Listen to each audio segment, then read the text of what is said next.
ముఖ్యమంత్రికి నిజంగా దమ్ముంటే ఆయన నా సవాల్ స్వీకరించాలి. కొడంగల్ పోదాం, లేదా నీ ఇష్టం. ఉమ్మడి పాలమూరు ఏ కాన్స్టిట్యున్సీకైనా పోదాం, నీ ఇష్టం. సొంత ఊరు కొండారెడ్డిపల్లికైనా పోదాం. ఆ ఊళ్ళో అయినా 100% రుణమాఫీ అయిందా నువ్వు రుజువు చేయి.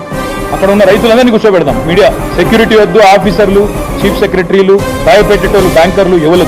మీడియా పూరా నేను వస్తాను నా పార్టీ నుంచి రైతులతో చెప్పిస్తే అక్కడనే మీడియాకి నా రాజీనామా ఇచ్చి రాజకీయ సన్యాసం. మళ్ళీ మీరు నా ఇంటర్వ్యూ కూడా మళ్ళీ ఇవ్వాల్సిన అవసరం ఉండదు, మీకు కూడా బాధ ఉండదు. అట్లా అక్కడే వదిలేసి వచ్చేస్తా. రేవంత్ రెడ్డి గారికి నేను సవాల్ విసురుతున్నా.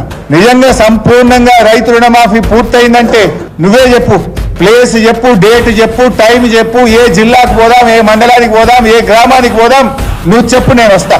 నా నియోజకవర్గానికి వస్తావా, నీ నియోజకవర్గానికి పోదామా, రాష్ట్రంలో ఎక్కడ పోదామో నువ్వే డిసైడ్ చేయి. అక్కడనే పోయి ఆ ఊర్లో రైతులను అడుగుదాం, కుల్లా రుణమాఫీ అయిందో కాలేదో తేల్చేద్దాం. ఊకే నువ్వు నోరున్నది కదా, మైక్ ఉన్నది కదా అని నోటికొచ్చినట్టు మాట్లాడితే రుణమాఫీ